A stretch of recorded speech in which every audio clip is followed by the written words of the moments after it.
지난달부터 이 시간에 우리가 원리스 훈련이라고 해서 단체 미용고사를 했어요. 저는 그거에 이어서 한 달 동안 열심히 그 미용고사 정화를 했거든요. 그러면서 여러 변화가 나타났고 또 마음속에 새로워진 부분들도 있고 또 새로 깨달아진 부분들도 있고 이런 체험을 많이 하게 됐어요. 이번 달에도 똑같은 방법으로 이제 이걸 할 텐데 여러분이 지난달에 미용고사 부탁했던 그 내용이 어떻게 변화가 됐는지 느낌이 바뀌었는지 뭐 이런 거를 이야기를 해주시고 이번 달에 나는 이 부분에 대해서 기억 정화를 하고 싶다 하면은 다시 2분간 전체가 다 같이 빛체움을 하면서 미용고사를 하는 걸로 할 거예요. 이게 이제 원리스 훈련이라고 말씀을 드렸는데 원리스 마인드라는 게 너의 문제가 곧 나의 문제다라는 거고 내가 그걸 들었음으로 인해서 이제 내 기억이 됐으니까 함께 정화를 해 나간다 이런 이제 취지가 있는 거라고 했잖아요. 우리가 어디다가 빛체움을 하고 어디다 미용고사를 하는 거냐면 내가 들었던 이 기억에다가 빛체움을 하고 미용고사를 하는 거예요. 내 기억, 나의 잠재의식에게 이런 기억을 심어줘서 미안해, 이걸 용서해줘, 그렇지만 고마워, 사랑합니다 이렇게 나한테 빛체움을 하면서 미용고사를 하는 거예요. 빛체움은 상대에게 빛을 전달해 주는 거예요. 상상이 현실이 된다라는 게 사실이거든요. 그래서 이제 상상을 하는데 우리는 모두 다 빛의 존재들이에요. 우리 빛살림의 슬로건이 나는 빛의 존재입니다. 당신도 빛의 존재입니다. 우리 모두 빛의 존재들입니다. 이거든요. 근데 거기에 가로 열고 망각한 우리는 아직 빛의 존재라는 거를 이렇게 선명하게 기억하고 있지 못하다는 거예요. 그래서 그 잊어버리고 있는 빛의 존재라는 사실을 모두가 다 기억나게 우리가 이제 공부를 해나가고 있는 건데요.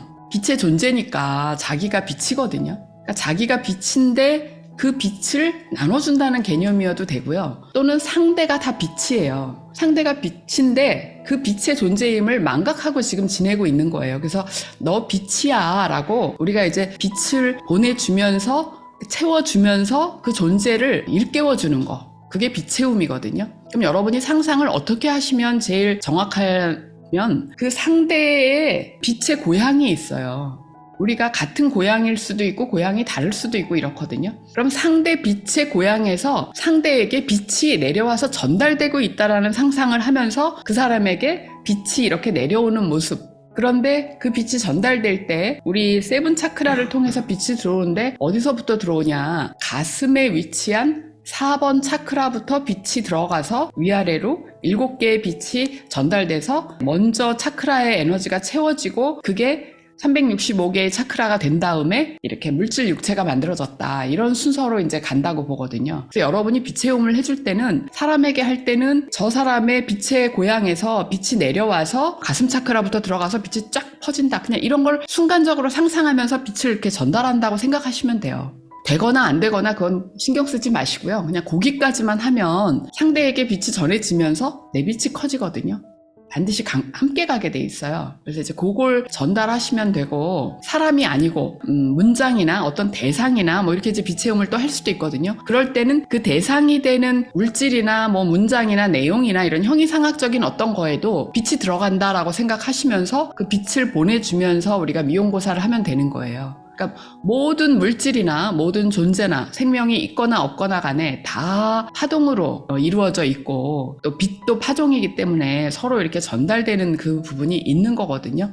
나는 이제 미용고사 할 게 없다 뭐 이렇게 생각이 들 수도 있어요. 우리가 미용고사를 하거나 받게 되면 거친 파동부터 정화되기 시작해서 섬세한 파동으로 들어가요. 그리고 현생 삶부터 시작해서 내 영혼을 무겁게 하는 어떤 주제들, 뭐 또 세븐 차크라를 방해하는 어떤 것들 이렇게 점점 진행되는 순서가 있어서요. 나의 껍질이 양파 껍질처럼 계속 벗겨져 나가거든요. 미용고사를 하는 정도에 맞춰가지고 두꺼운 껍질부터 점점 얇은 껍질 이렇게 벗겨져 나가는데 껍질이 벗겨져 나가면서 그동안 안전하게 숨어있던 부정성들이 이제 튀어나오기 시작해요. 그게 그전에는 같은 부정성끼리 막 엉켜갖고 숨어있으니까 안전하게 얘네가 있다가 내가 이제 껍질을 계속 양파 껍질처럼 이렇게 미용고사로 계속 벗겨나니까 얘네가 불쑥 드러나는 거예요. 이런 것들이 몸으로 마음으로 막 이렇게 드러나거든요. 그러니까 여러분들이 집에 가서도 미용고사를 계속 해나가면 저 같은 체험들을 하실 수도 있고, 또 우리가 이 자리에서 이렇게 한 분에 대해서 2분씩 하는 게 굉장히 강력한 파워인데, 그렇게 하고 나면 집에 가서 아니 왜 더 불편하지 내가? 왜 뭔가 어디가 더 아프지? 막 이런 증상이 반드시 생길 수 있어요. 실제로 이제 여러분이 어떤 체험들을 하셨는지 이제 그것도 들어보고 이번 달 비체험을 이제 해보면서 시작을 할 텐데요. 지난달 했던 것처럼 비체험과 미용고사를 한 가지 주제에 대해서 2분씩 하면서 우선 진행하는 걸로 할게요.